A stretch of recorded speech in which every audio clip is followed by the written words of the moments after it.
E aos que ficam conosco, vamos ao texto sagrado, irmãos. Esther, capítulo de número 2. É o que vamos estudar nesta manhã. Eu vivi boa parte da adolescência no sul dos Estados Unidos, em um estado chamado Flórida. E ao chegar, eu fiz um amigo que também era novo por lá. E ele não parecia gostar tanto da ideia de viver longe do Brasil. Por exemplo, para ele todas as americanas eram muito feias quando comparadas às brasileiras. Ao menos era assim que ele falava quando chegou aos Estados Unidos. 6 meses depois as coisas começaram a mudar. Sobre as mesmas meninas ele já dizia: não são tão feias assim. Elas são até bonitinhas. 1 ano, ou fazendo 1 ano longe de sua terra natal, o mesmo amigo já dizia o seguinte: Renan, elas são lindas. Praticamente modelos de revista. Essa é a vida real de muitos jovens. Não tem como fugir muito dessa realidade. E alguns deles, pensando que ficaram para trás, ou que passaram do tempo certo de namorar e casar, entram em desespero. Parecem muito com aquele camisa número 9 do seu time, que já há meses não consegue marcar 1 gol sequer. Já teve um assim no seu time? O camarada fica louco, ele tenta marcar de qualquer lugar do campo. A barreira abriu, a zaga abriu, ele arrisca. Tenta gol olímpico, vai de barriga, de canela, faz de tudo. Nem sempre consegue sair do jejum. Às vezes a bola bate nas 2 traves e não entra. Tem isso, né? O zagueiro tira em cima da linha. E quando ele marca, sai correndo, o juiz apita: meu amigo, estava impedido. É triste, irmãos. É por isso que um comentarista da televisão brasileira, diante desses jogadores, diz: que fase, meu amigo, que fase você enfrenta? E alguns jovens, por causa do desespero, também não têm uma vida tão fácil. Mas vocês não estão sozinhos. A vida não está fácil para muita gente. Nem mesmo o rei Xerxes tinha vida fácil. De acordo com o que vamos ouvir hoje, ele também estava meio desesperado para casar. Ele já tinha casado uma vez, como nós lemos no último encontro, mas agora ele estava outra vez desesperado para viver um novo casamento. Para tanto, ele abre um concurso de beleza, através do qual vai conhecer e coroar Esther como a nova rainha da Pérsia. E os judeus, olhando aquilo tudo, não achavam que era uma grande coisa. Bem, um concurso de beleza, o que é que isso tem a ver conosco? Tudo, irmãos. Deus estava guiando o povo dele através de eventos aparentemente sem importância. É o que sempre faz. Deus sempre está guiando o seu povo, mesmo quando este não o percebe. É sobre isso que trata este capítulo. E para ganhar algum tempo, eu quero ler apenas os versos 1, 2, 3 e 4 com vocês. Depois, nós voltaremos ao texto ao longo da mensagem, destacando os versos mais importantes da narrativa. Todos eles são importantes, alguns, porém, são mais importantes.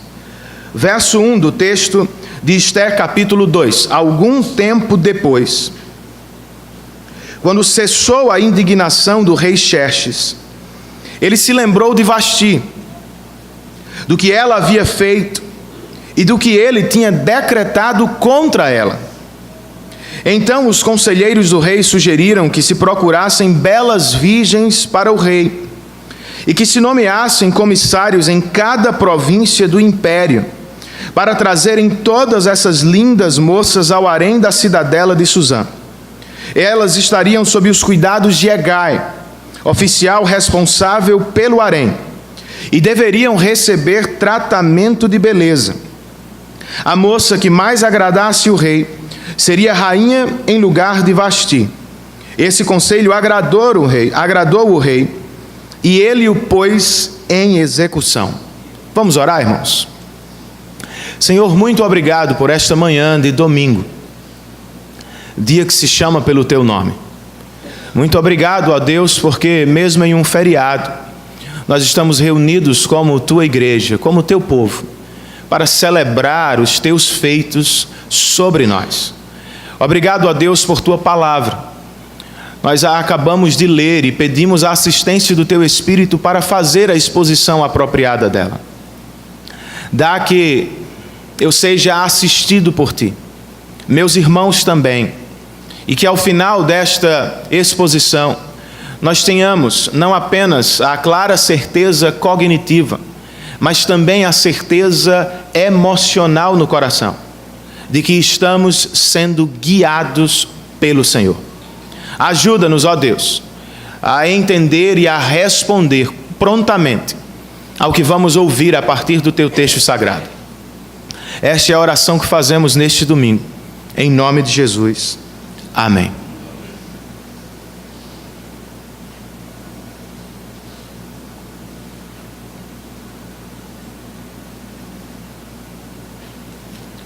O autor sagrado abre o capítulo 2 com uma expressão adverbial de tempo. Algum tempo depois. Por trás dela, escondem-se 4 anos, que separam o divórcio do rei Xerxes de seu segundo casamento. De acordo com o capítulo 1, Xerxes deu o banquete de Vasti no seu 3º ano de reinado. Segundo o capítulo 2, ele deu o banquete de Ester no 7º ano de seu reinado. Mas o que ele estava fazendo no intervalo de 4 anos? De acordo com a professora de Antigo Testamento, Karen Jobs, o rei da Pérsia estava lutando contra a Grécia. Estava investindo contra o Império Grego, na tentativa de também dominá-lo. O esforço, no entanto, foi inútil, irmãos, pois ao final do período, Xerxes voltou derrotado e enfraquecido. Como é que vai assimilar a derrota? Como é que vai lidar com o fracasso diante dos gregos? Ele vai se entregar, segundo este texto e historiadores seculares, ele vai se entregar aos prazeres carnais e egoístas. É por isso, então, que segundo o verso de número 1, ele se lembrou de Vasti. Só que também se lembrou do decreto que havia feito contra ela. Nunca mais Vasti poderá se apresentar em minha presença. Para resolver o problema, os melhores conselheiros do rei sugeriram um concurso de beleza. Lançaram o edital, vocês acabaram de lê-lo. E depois começaram os trabalhos para escolher a nova rainha de Xerxes. Mas e as moças? Será que gostaram da ideia? Ou será que a detestaram totalmente? Alguém lhes consultou? Claro que não, irmãos. Xerxes fazia com as mulheres como ele também fazia com os homens. Os súditos, todos eles eram propriedades do império. Por isso ele abre o concurso sem consultar ninguém. Como escreve um comentarista do texto, ao império não importava se os pais tinham outros planos para as filhas. E não existia no mundo antigo o ditado contemporâneo, meu corpo, minhas regras. Não, na verdade, só existia uma regra na Pérsia: agradar o imperador. E os nossos irmãos, os judeus que viviam lá, como reagiram diante da notícia do concurso de Xerxes? É provável que tenham mudado de canal quando surgia a propaganda, meio que se perguntando: em que um concurso de beleza vai mudar a nossa vida praticamente? Não queremos ter parte com isso ou com isso. parecia mesmo irrelevante.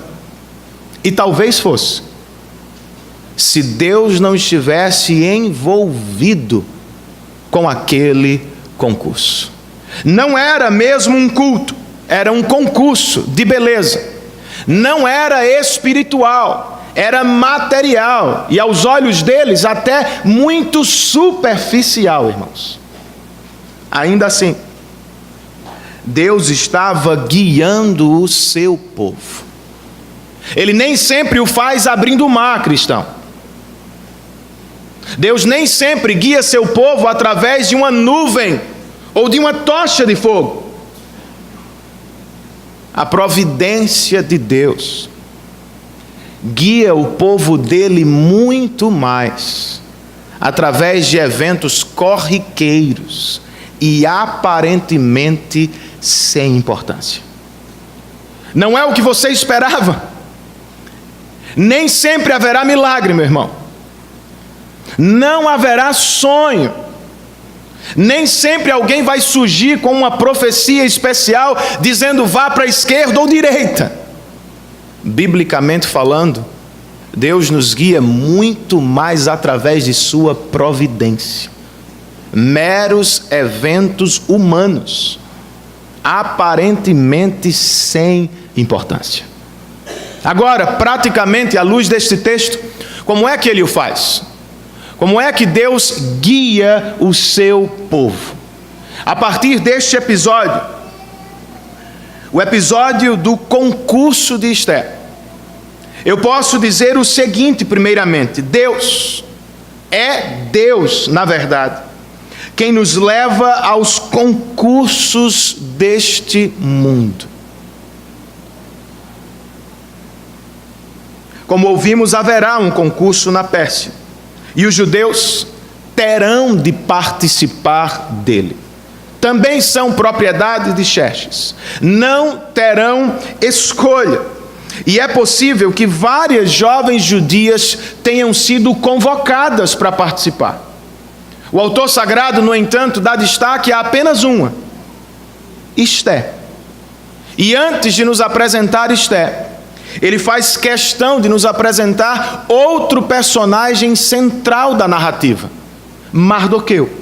Sobre ele, no verso de número 5, o autor sagrado escreve: nesse tempo, vivia na cidadela de Susã um judeu, chamado Mardoqueu, da tribo de Benjamim, filho de Jair, neto de Simei e bisneto de Quis. Ele é, como vocês podem perceber, um judeu de pedigree. E como foi que ele chegou à Pérsia? Verso de número 6. Ele fora levado de Jerusalém para o exílio por Nabucodonosor, rei da Babilônia. Estava sozinho, não tinha família? Tinha sim. Verso de número 7. Mardoqueu tinha uma prima chamada Hadassa, que havia sido criada por ele, por não ter pai nem mãe. Essa moça, também conhecida como Esther, era atraente e muito bonita. E Mardoqueu a havia tomado como filha, quando o pai e a mãe dela morreram. Eis aqui, portanto, os dois personagens humanos mais importantes do livro: Mardoqueu e Esther, por ordem de idade. Sobre eles, eu queria notar duas coisas com vocês. A primeira delas: eles viviam na Pérsia, mas eles não eram de fato persas. Mardoqueu, por exemplo, era um judeu tradicional dentro de casa, mas quando estava no trabalho, era muito parecido com os persas, até porque tinha nome de um deus pagão, Marduk. Esther vivia o mesmo conflito, gente. Vocês perceberam, ela tinha dois nomes. Para os judeus que iam à sinagoga, ela era Hadassa, em homenagem a uma árvore de Israel. Mas para os persas com quem ela vivia no dia a dia, ela era Esther, filha da deusa pagã e Esther. Trata-se de um conflito.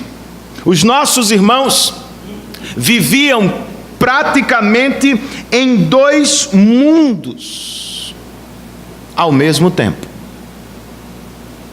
Contudo, irmãos, graças a Deus, eles não estavam sozinhos. Não é sem propósito, por exemplo, que o autor sagrado nos apresenta os dois personagens centrais do livro, também com uma expressão adverbial de tempo. Vocês notaram isso? Ele abriu o capítulo com algum tempo depois.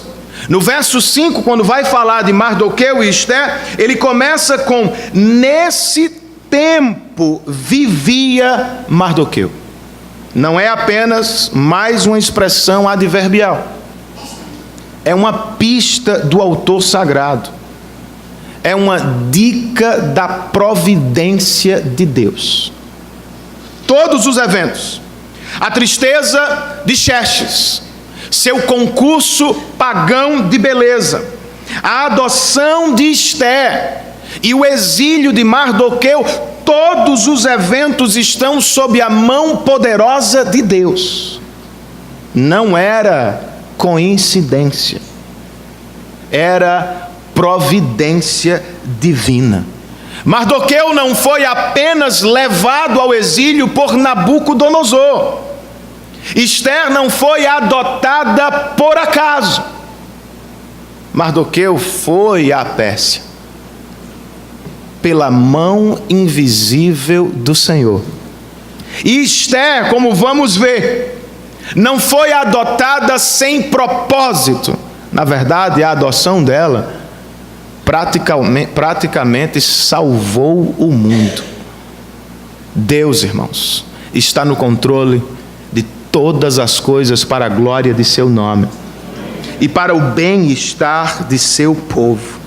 Por trás de grandes e pequenos acontecimentos, Deus estava guiando o povo dele. Você crê assim? Você realmente acredita que Deus está guiando sua vida também? Se é assim que crê, meu irmão, descanse nesta manhã. Descanse na providência do Senhor.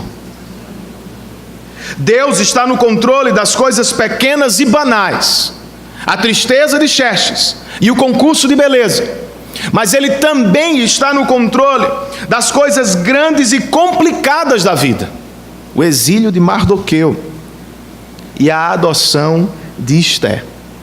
Esther não teve escolha, ela já nasceu no exílio, ela perdeu os pais, ela foi adotada por um primo, e agora está à porta de um concurso de beleza num reino pagão. Ela não escolheu isso. Mardoqueu não foi para o exílio porque quis, irmãos. O texto nos diz que ele foi levado para lá. Não é o que acontece conosco muitas vezes?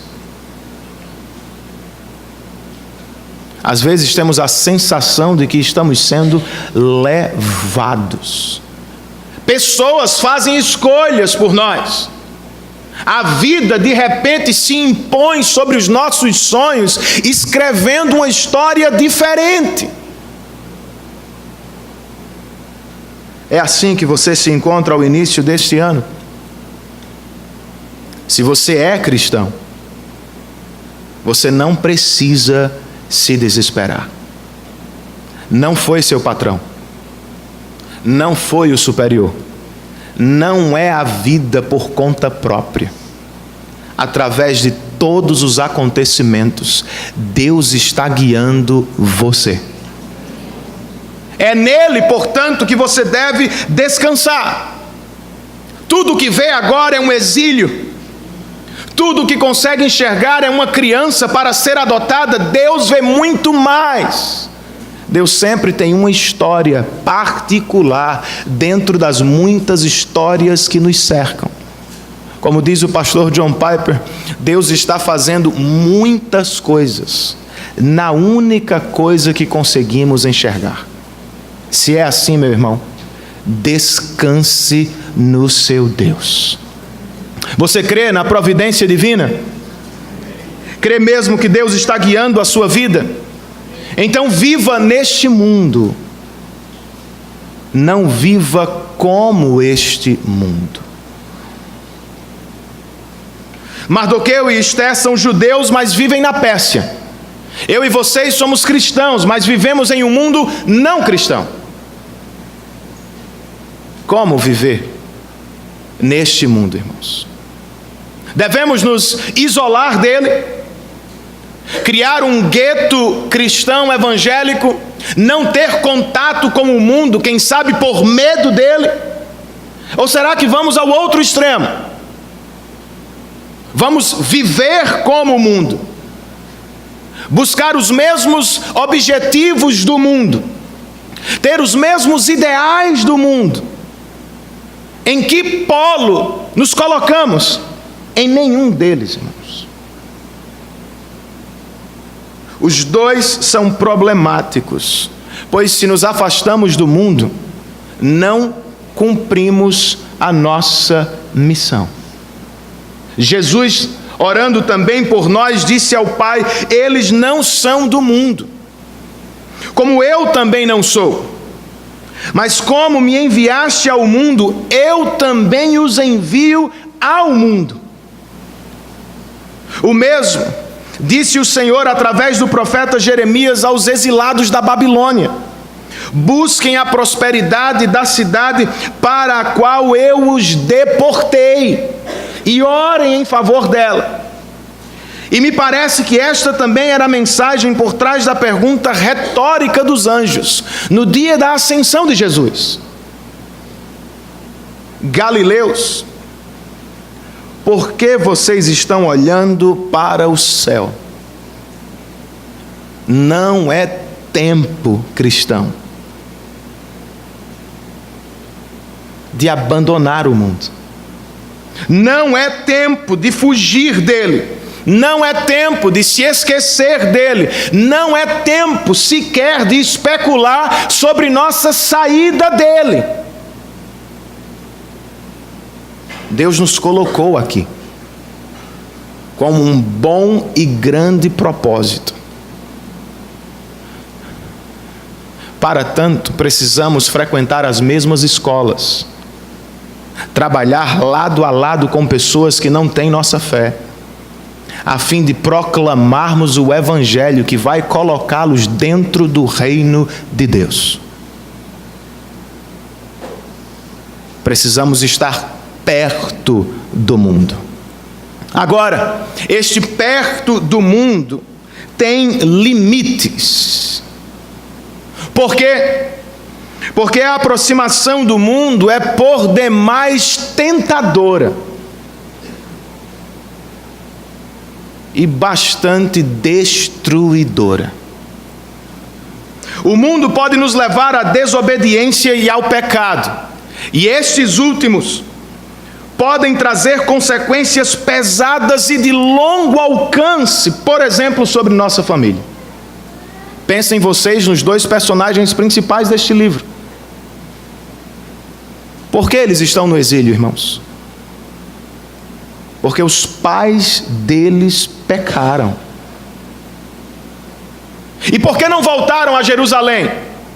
Quando Ciro lhes deu carta branca para reconstruir a cidade, porque talvez eles mesmos estivessem em pecado, se deram bem no mundo, estavam prosperando no exílio. Que história é essa de voltar para viver em Jerusalém? Muito trabalho, muita dificuldade. Eu sei. Mas se Mardoqueu tivesse voltado com sua filha adotiva, ela nunca teria sido laçada para se tornar a esposa de um rei pagão. Ela não seria virtualmente cortada de sua família e da adoração de seu Deus para sempre. Nós estamos no mundo, irmãos, mas não somos do mundo. Se é assim, tenha muito cuidado com a aproximação ela pode lhe custar caro, muito caro. Poderia dar inúmeros exemplos. Vou usar apenas um. Pais que negligenciam abertamente o dia do Senhor. Por qualquer coisa trocam a adoração comunitária. Trabalho, lazer, descanso, qualquer coisa. E ingenuamente pensam, não terá problema. Será? Nosso pecado tem sim impacto sobre a vida dos nossos filhos, que neste caso crescerão longe da adoração. Serão tentados pelos convites deste mundo e muitas vezes, como fazemos, vão se entregar aos prazeres deles. E quem sabe com alguma idade você vai chamá-los de volta à adoração e eles vão dizer, não mais. Foi o que eu aprendi com você. Quem sabe mais tarde, quem sabe depois quando eu for velho, por enquanto eu preciso curtir a vida. Tenhamos cuidado, irmãos. O mundo é tentador e destruidor em suas mentiras. Que Deus nos guarde por sua misericórdia. Como é que Deus guia seu povo então no mundo? Primeiro, usando este concurso, eu disse que Deus nos guia, nos levando Ele mesmo aos concursos deste mundo. Em segundo lugar, irmãos, eu posso dizer ainda a partir deste texto que é Deus quem nos abençoa nos concursos deste mundo. Os dois mundos de Esther colidiram em uma fatídica manhã, quando a ordem, verso 8, e o decreto do rei foram proclamados. Muitas moças foram trazidas à cidadela de Susã e colocadas sob os cuidados de Hegai. Esther também foi trazida ao palácio e confiada a Hegai. O autor sagrado nos disse sobre Mardoqueu, ele foi trazido. Agora, sobre Esther, ele nos diz basicamente a mesma coisa. Ela foi trazida. Me parece que está dizendo que, do ponto de vista dos homens, os dois personagens estão sob o poder do Estado. Estão sendo levados pela força do Estado. E nunca saberemos, por exemplo, se Esther estava feliz ou triste com a escolha do Estado. Se gostou muito de ser escolhida ou se detestou de todo o seu coração. O que sabemos é que Hegai, verso de número 9, Hegai gostou dela e a favoreceu. Como? Lhe providenciou tratamento de beleza e comida especial. Designou-lhe 7 moças escolhidas do palácio do rei e a transferiu junto com suas jovens para o melhor lugar do harém. Com isso, me parece que o autor está dizendo, Esther venceu a primeira etapa do concurso.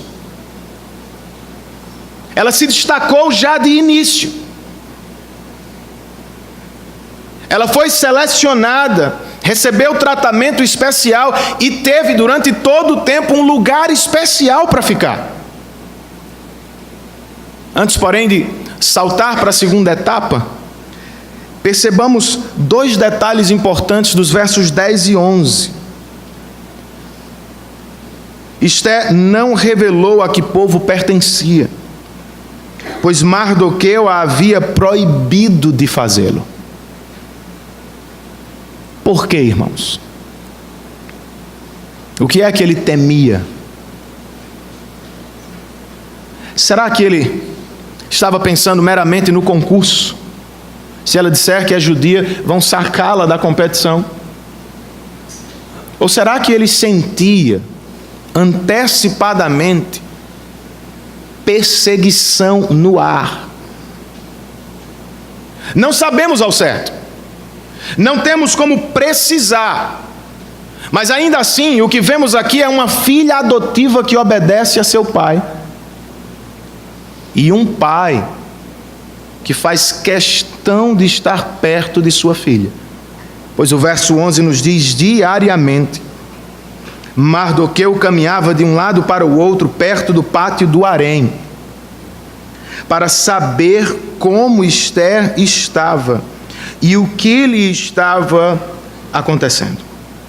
Mardoqueu, portanto, estava sempre perto dela, como pais deveriam estar perto de seus filhos. Mas qual foi a segunda etapa daquele concurso? Verso de número 12. Antes de qualquer daquelas moças apresentar-se ao rei Xerxes, devia completar 12 meses de tratamento de beleza prescritos para as mulheres. 6 meses com óleo de mirra e 6 meses com perfumes e cosméticos.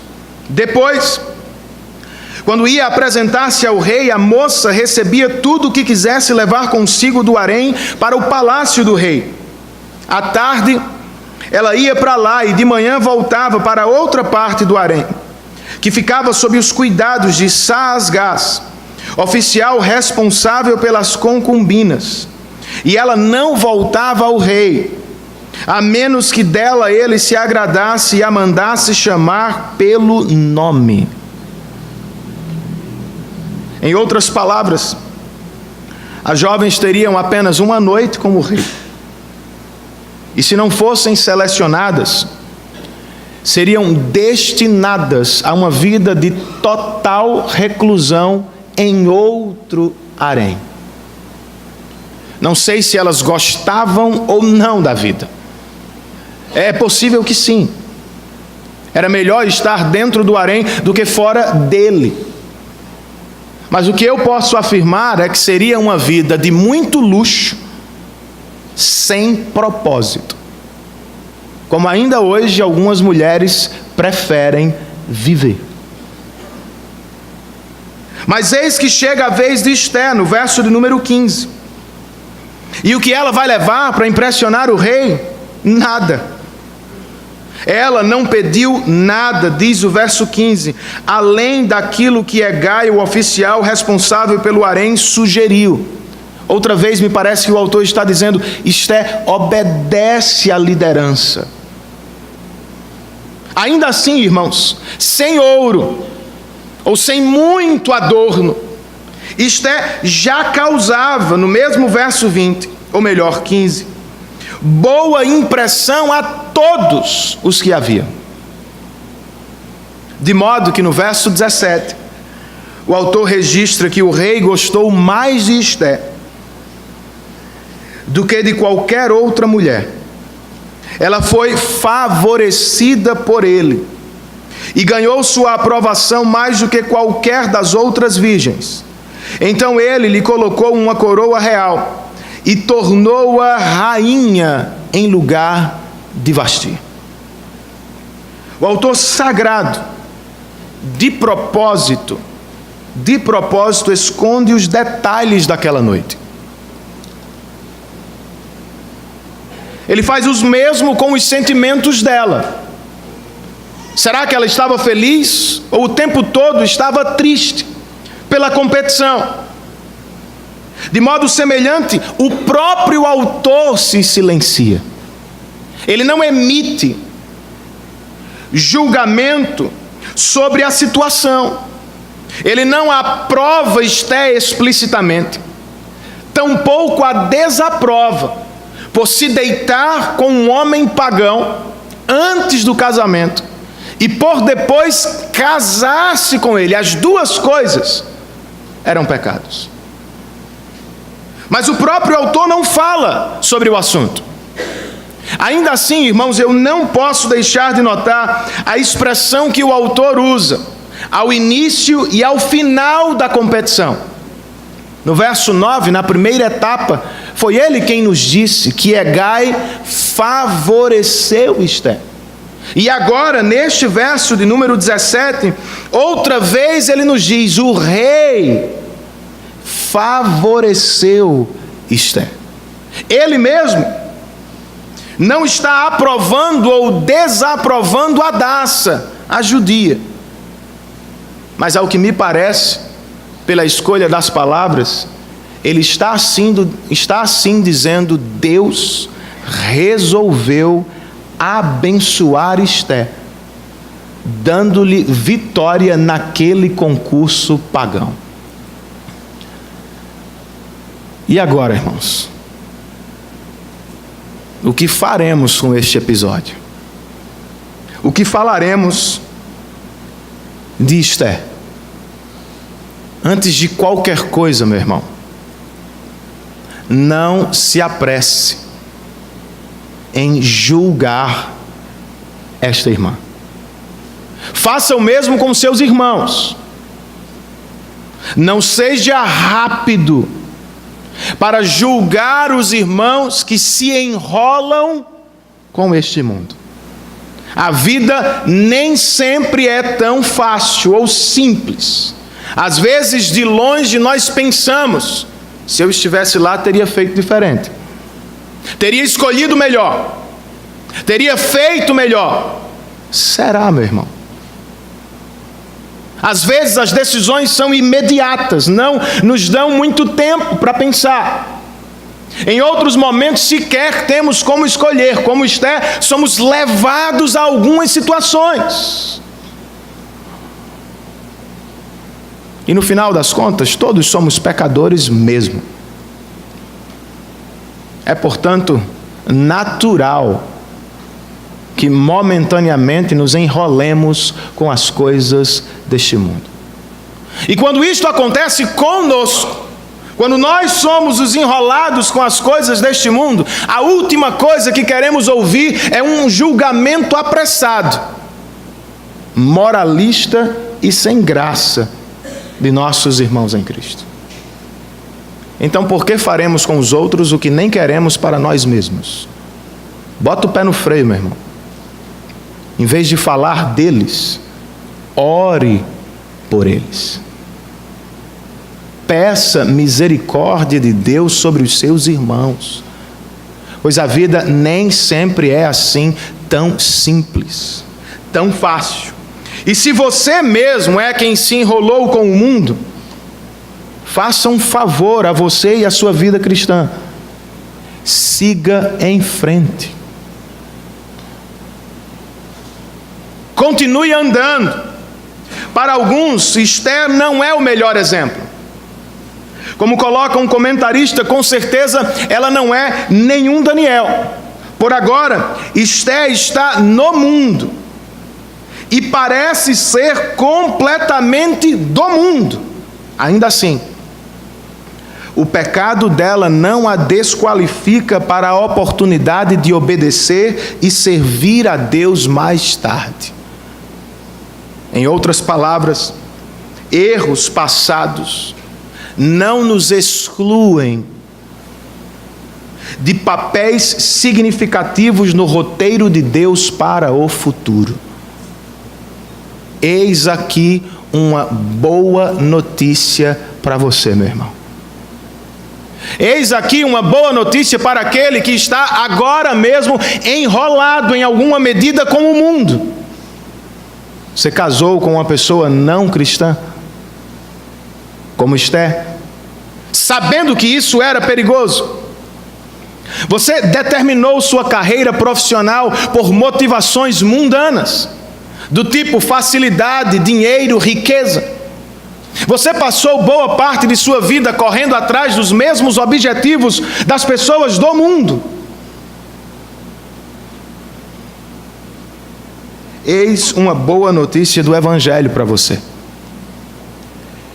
Deus pode abençoar homens e mulheres pecadores. Agora, de novo eu digo, não é tão simples assim, gente. Trata-se, na verdade, da maior tensão das Escrituras. Como um Deus santo pode abençoar homens e mulheres pecadores? Nós já conhecemos a resposta. Seu filho bendito tornou-se homem e enfrentou a justiça de Deus no nosso lugar. Recebeu sobre si o nosso pecado e nos vestiu com a justiça dele, de modo que pela graça e pela misericórdia, quando Deus olha para você e para mim hoje, Ele o faz pelos óculos de Cristo. Ele não vê mais homens e mulheres mergulhados e condenados pelo pecado. Ele nos enxerga como seu próprio Filho amado, obediente e perdoado para a glória dele. Deus pode abençoar homens e mulheres pecadores. Deus pode fazer mais, irmãos. Deus pode usar homens e mulheres pecadores para a glória do nome dele. Diante disso, adore-o nesta manhã, seja grato no seu coração. Ele pode extrair beleza das escolhas feias que você fez. Ele pode construir uma história linda a partir dos erros que você cometeu na sua própria história. Graças a Deus por isso. Agora, embora Esther não seja o melhor exemplo para muitos, ao menos meio que de tabela, nós podemos aprender com ela sobre a preparação para o casamento. De tabela eu digo, como jovens cristãos deveriam se preparar para o casamento. Jovens solteiras e cristãs, não entrem na competição do mundo de Esther. Não dependam de beleza física. Não dependam de cosméticos e perfumes. Dependam do Senhor.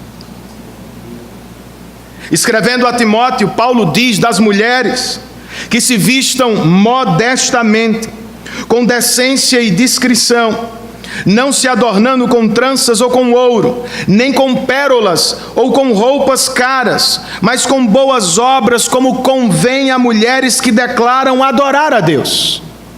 O apóstolo Pedro, em sua primeira carta, registra algo semelhante. Ele escreve: a beleza de vocês não deve estar nos enfeites exteriores, como cabelos trançados e joias de ouro ou roupas finas.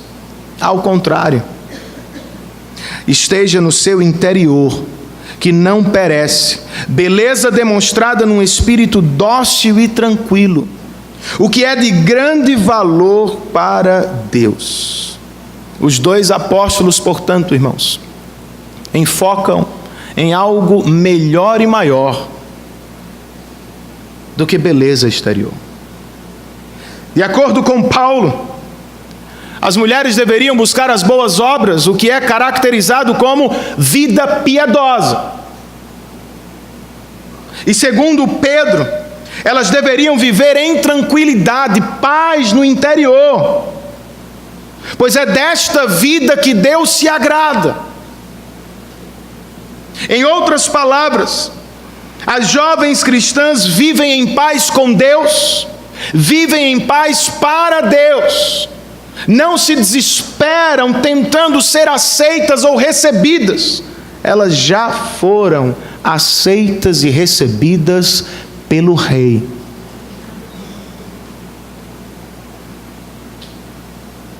Elas não dependem de artifícios do reino dos homens. Elas dependem da providência do Senhor. Jovens cristãos e solteiros, por favor, não sejam como Xerxes. Não façam a escolha de vocês meramente por beleza exterior. Não decidam com quem casar apenas pelo que veem com os olhos. Pois embora Esther fosse de fato bonita fisicamente, o autor sagrado neste capítulo está também falando de seu caráter. Por duas vezes Ele nos diz de sua obediência e como ela tranquilamente, calmamente seguia as ordens de seus superiores. Não é sem propósito.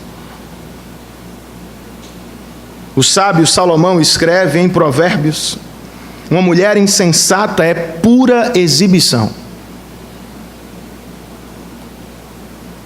A sábia é simples e humilde de coração. O mesmo sábio escreve: quem guarda a sua boca como Esté, que ficou em silêncio, guarda a vida, mas quem fala demais acaba se arruinando. O que é que eu quero com isso?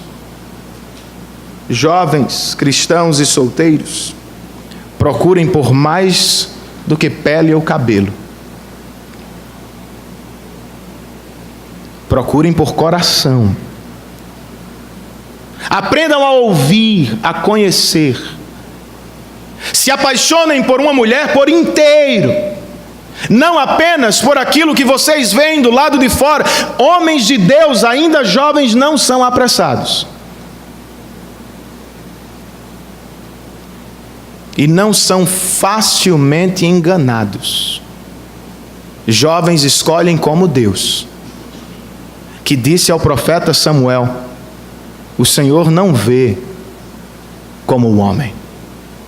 O homem vê a aparência, o Senhor vê o coração. Jovens cristãos fazem o mesmo.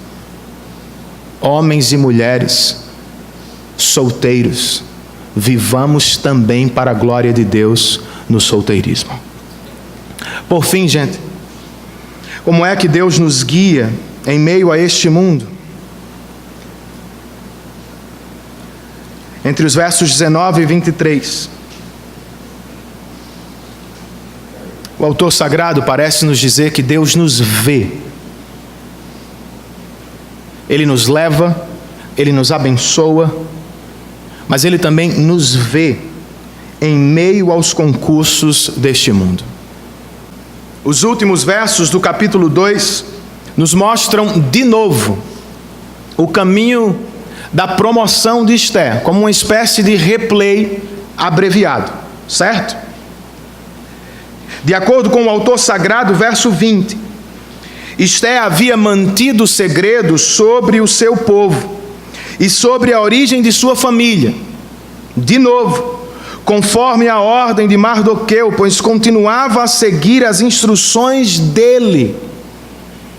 Em outras palavras, o autor está dizendo o seguinte: Esté não chegou ao topo sozinha, ou somente porque era bela.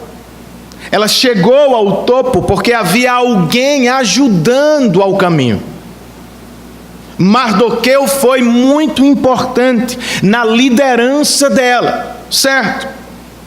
Mas ele também, por sua vez, foi promovido. Pois de acordo com o verso 9, quando as virgens foram reunidas pela segunda vez, Mardoqueu já estava sentado junto à porta do palácio real. Esta expressão, sentado junto à porta do palácio real, indicam os comentaristas, sugere uma profissão formal no império. O pai adotivo de Esté subiu com ela.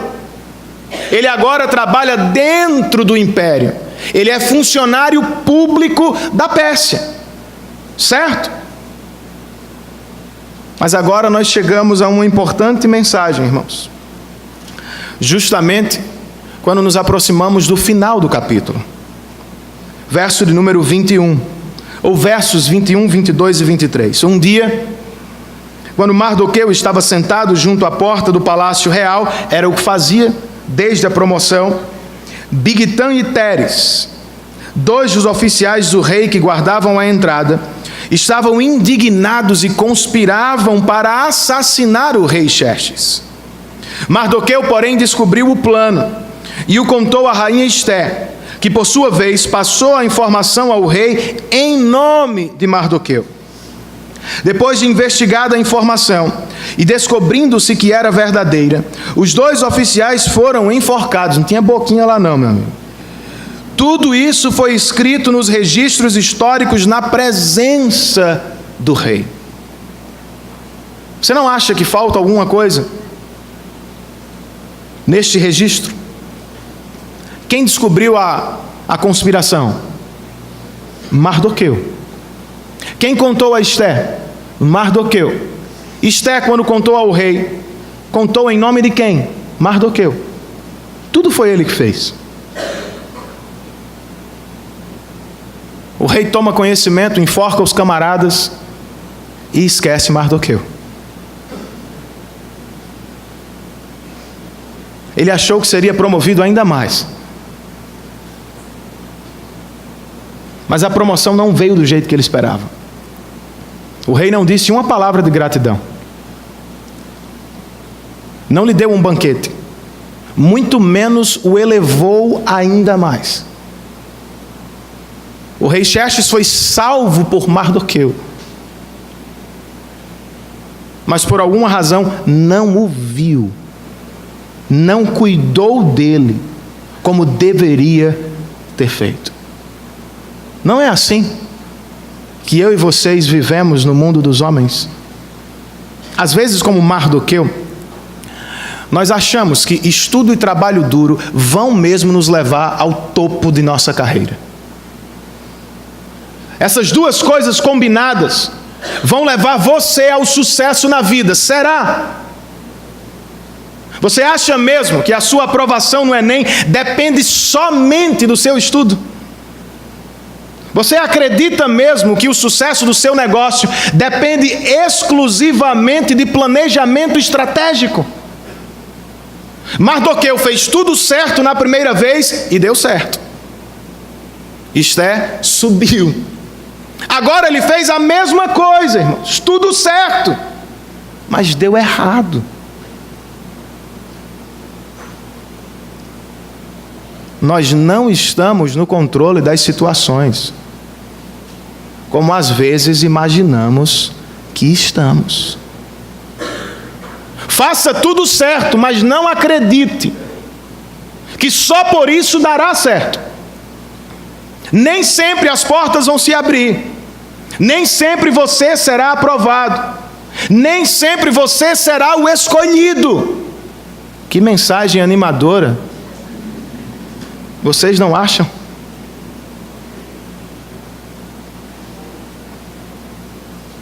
Quero um conselho, Mardoqueu. Siga estudando. Siga trabalhando. Mas dependa do Senhor. Se passar, dê a Deus a glória. Se o seu negócio prosperar, honre a Deus com seus recursos. Mas se não for aprovado, continue dando a Deus a glória. E se o negócio encolher em vez de crescer, continue honrando o Senhor. Deus sabe o que está fazendo, irmãos. Mardoqueu foi esquecido pelo rei agora. Como veremos capítulos mais tarde, o rei se lembrou dele por causa de uma insônia e o honrou diante de seu maior inimigo. Deus sabe porque fechou a porta do Enem para você agora, jovem. E Ele sabe quando vai abri-la também. Deus sabe, meu irmão, quando deve prosperar seu negócio. Mas Ele também sabe quando deve segurar seu negócio. Eu não sei. O que eu sei é que Ele é bom, perfeito e jamais erra. Trabalhemos duro, estude muito, mas dependa do seu Deus. Mas e como lidamos com os superiores que não nos enxergam? Já teve um assim no seu trabalho? Você fez de tudo, mais do que deveria. Ficou depois do horário, o camarada foi embora, não deu nem um obrigado. Você foi o melhor do ano. Bateu todas as metas e achou consigo mesmo: este ano eu serei promovido. Ele promoveu a pessoa que chegou depois, com quem tinha contato antes da empresa. ou porque tinha interesses outros na pessoa.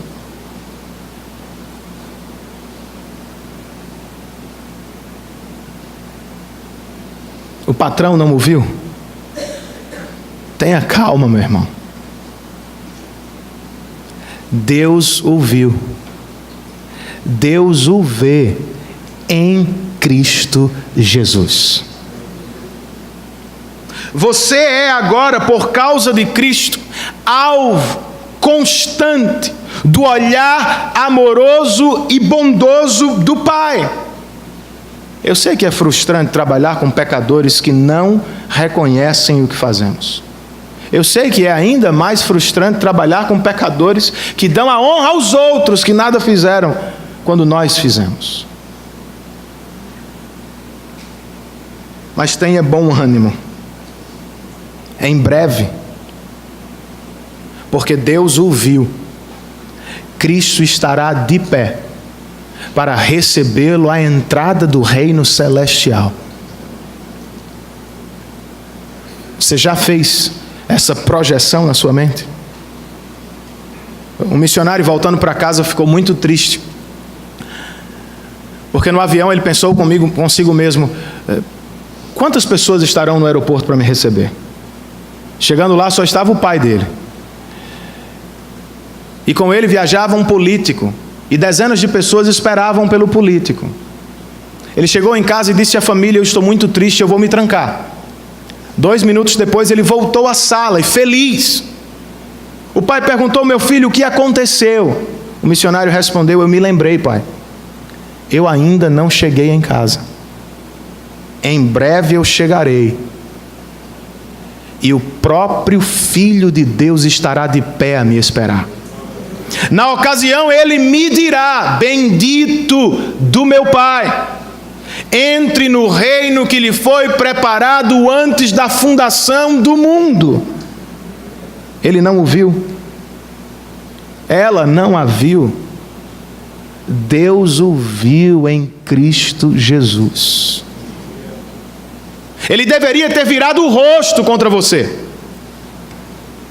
Você deu a ele todos os motivos para fazê-lo. Mas quando Cristo assumiu o seu lugar na cruz do Calvário, o Pai virou o rosto para ele.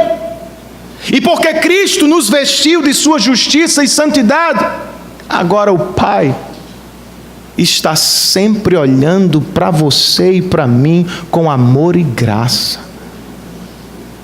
Louvado seja o nome do nosso Deus, irmãos. É assim que você crê? Então descanse, meu irmão. Uma hora a bola vai entrar, camisa 9. Tenha fé. Você vai ser guiado por Deus ao que Ele espera e planejou para você. Enquanto isso, descanse. Quer fazer alguma coisa? Não, descansar não é muito a minha praia. Faça algo importante de sua vida. Prepare-se. Prepare-se para o encontro com o verdadeiro noivo do seu coração. Faça o que Esté fez. Percebeu o processo através do qual ela passou? Às vezes nós admiramos as pessoas que chegam longe em suas carreiras. Falamos do trajeto delas, da preparação delas. Vejam como elas sofreram. Vejam o que fizeram para chegar onde chegaram. Você está disposto a fazer alguma coisa como preparação para encontrar-se com o seu Salvador? Ele não é como Xerxes. Ele não vai usá-lo como um objeto. Ele não vai descartá-lo. Na verdade, ele é eternamente diferente. Para colocar uma coroa na sua cabeça, ele primeiro teve de usar a coroa dele, de espinhos. para levá-lo ao palácio dele, ele primeiro saiu de lá. Não passou por uma preparação de 12 meses, foram 33 anos. E não recebeu honra, glória e aprovação dos homens. Ele escolheu ser humilhado, envergonhado na cruz do Calvário. Mas ele o fez porque queria colocar na sua cabeça uma coroa de filho, filha, príncipes do reino celestial do Senhor. Como não se preparar para encontrar-se com Ele? Como não investir tempo, energia, recursos em conhecer este Rei que nos amou, irmãos, dando a própria vida para nos coroar? Em breve, cristão, não sei se é pelo que espera, mas cristãos deveriam esperar por isso. Hebreus 9 diz que esperar pelo Salvador é prova de salvação. Em breve ele estará sobre as nuvens. Ele virá buscar a sua noiva. Até lá, preparemo-nos. Enquanto descansamos na providência, Deus está guiando a nossa vida para a glória dele, consequentemente para a alegria do nosso coração. Fiquemos de pé, irmãos, e cantemos ao Senhor.